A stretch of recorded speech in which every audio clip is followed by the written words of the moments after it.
Okay, Wednesday, 31st of July, 2024. So, sharing smart stuff men should know.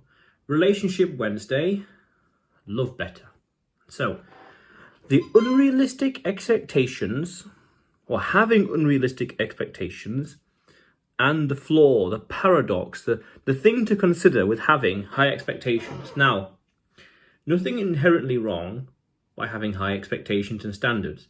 I won't accept anything less than this. Having standards, nothing wrong with that. Whether on other people, third parties, or yourself, every day I like to burn 1,000 calories and walk 10,000 steps. Good, fine, standards, nothing wrong with that, great. But understand how standards can clash and intercede in terms of relationships and in terms of what's called the sexual marketplace. Meaning, if you judge yourself up here, for example, or let's say here, keep it within frame, and you only accept someone who is around here, a man and a woman, so the woman you want is only around here, and then are you able to attract those kind of women? Because those women at this stage, this value, they might want men up here as well. Their standards could be a lot higher than what you are able to provide or able to perform. Worth understanding that disparity. Now, interestingly, you don't get to that stage here without having higher standards yourself. If somebody in general wants to have someone who's way up here, high standards up there, and then they can't match them in their standards, they have expectations that are way beyond or out of their league. We'd call this delusional, or we'd call this entitled.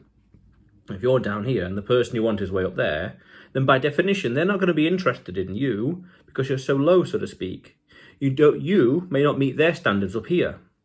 Now, what does that mean? It's not about lowering your standards so you, this person here, can attract more people. It's not about that. It's about the other person recognizing and being true with their value and who they can attract, who they can justifiably attract in their life. It's quite important. That way, it minimizes entitlement, is more realistic on what you can attract, who you can attract, what ages and whatever else you can attract. And the question is, are you worthy in their eyes? Because paradoxically, if you're up here and you want someone who's here as well, they don't get to such a high level unless they themselves have got high standards in their life. Very important. So that means that their standards will be even higher as well. So it's as a principle, as a rule of thumb, we want to be raising our own standards in terms of our life, what we want, what we don't want, what we're accepting, what we won't accept, what we will accept, but also at the same time, know our value in the marketplace, know what kind of people we can attract, know what kind of women will be interested, for example, and work with that. And then at the same time, increasing your value as a man, and this is a video I'll do in the future as well, increasing your value as a man so your perception in the marketplace in general increases by you changing and doing fewer things, location, whatever else. I did a video about this as well months ago now, almost a year I guess, about Tinder and whatever else. So as you increase your value, it's easy to attract more and more people. Now, the interesting word there is attract. Now, someone I know talked about how he won't approach women who only let them come to him. Now, that's fine. That's okay. It's fine. Standard strategy. Fine. Pick a strategy and go with it. But I saw interesting two flaws with that. One, if he is down here and all the rest of the men are equally down here as well, then it's going to be hard to compete. Oh, there we are. It's just an interesting distraction. So if the competition is comparable and marginally different, just here and there, this and that and that and this, not much different, then it's going to be hard to compete in a sense of why would the women approach you when there's other men out there that are equally valuable and those others here and there will be more willing to approach. That way, why be laid back, be a bit more proactive?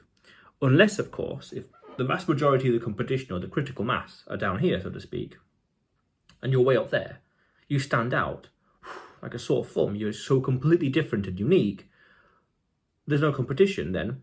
What I've come to realize is that high quality men, just like high quality women, are never truly single. They are blindingly obvious in the marketplace that they have so many options that the women approach the men approach the women, and because they're so high quality, everyone flocks to them. So unless the competition is all down here and you're way up there by whatever metric, whatever country, continent, culture, you name it, unless you're so better than the competition, the women aren't going to be attracted to you. They're not going to flock to you easily. And or unless, take this scenario again, you have access to thousands and thousands, hundreds of thousands of women, and then through law of averages, 1% of all these women are going to approach you, and 1% of them are going to message you or whatever else, or things are going to materialize. And if you've got access to 1 million women, then law of averages says, yeah, some will message you, some will approach you. Sure. But it's worth understanding that. It's worth understanding that it seems we want to be a little proactive in the market, especially as we recognize our value, but also incrementally, linearly, exponentially, always, day by day, improving value in some fashion, health, wealth, love, happiness, you name it, increasing value. And then you can go one step further and say, going to a place where you are unique, you stand out. Go to that place where the competition is down here, but you're up here by default. By default.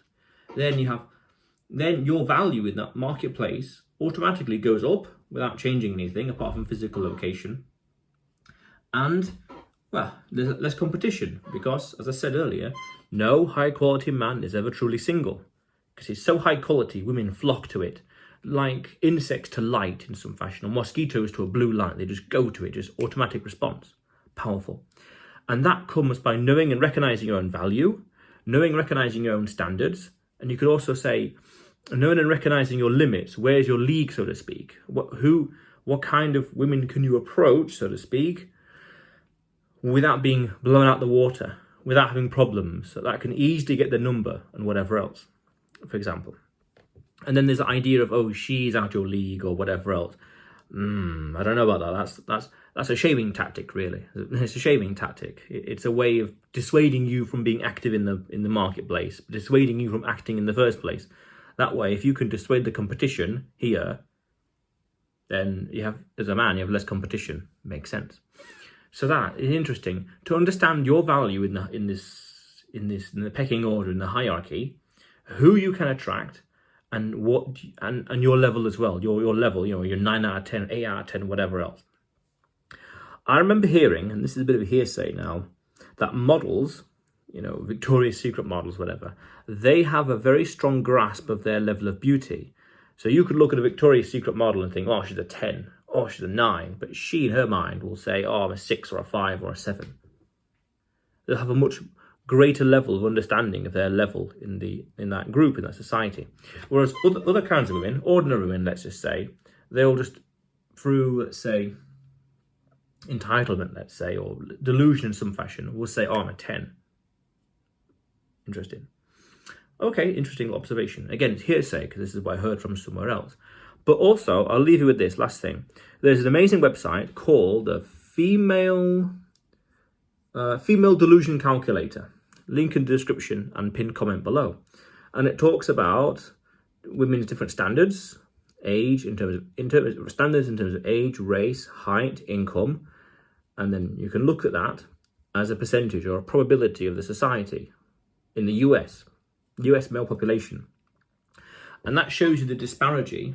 So someone could have all these high standards. I want all this, and this, which is amazing. There's nothing wrong with having high standards.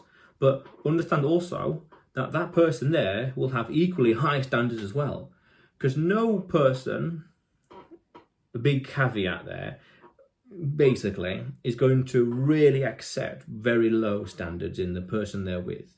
Someone up here is not going to be with someone down here. Such a big difference that it's not even on the screen, not even on camera. That.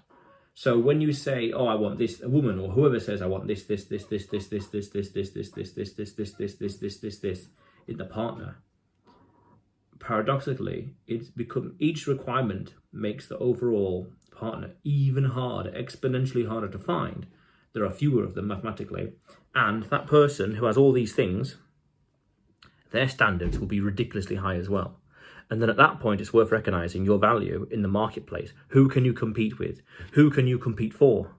Are you down here with the rest of them who are marginally different? Here and there, not much difference here and there. Or are you way up there compared to the competition? And the higher that value is, the higher that delta, the easier it will be, an inverse proportion or proportionally related. The higher the value, the bigger the gap, the easier it will be to attract more women. Why? Because no high quality man is ever truly single. Women recognize these high quality values. High quality women recognize these values. That's interesting. And that warrants a whole other video by itself, but interesting thing. So there's some interesting things I've noticed with society, people dating, the sexual marketplace, whatever else. It's worth understanding. But otherwise, Adrian's daily vlog, sharing smart stuff men should know. You will see me tomorrow.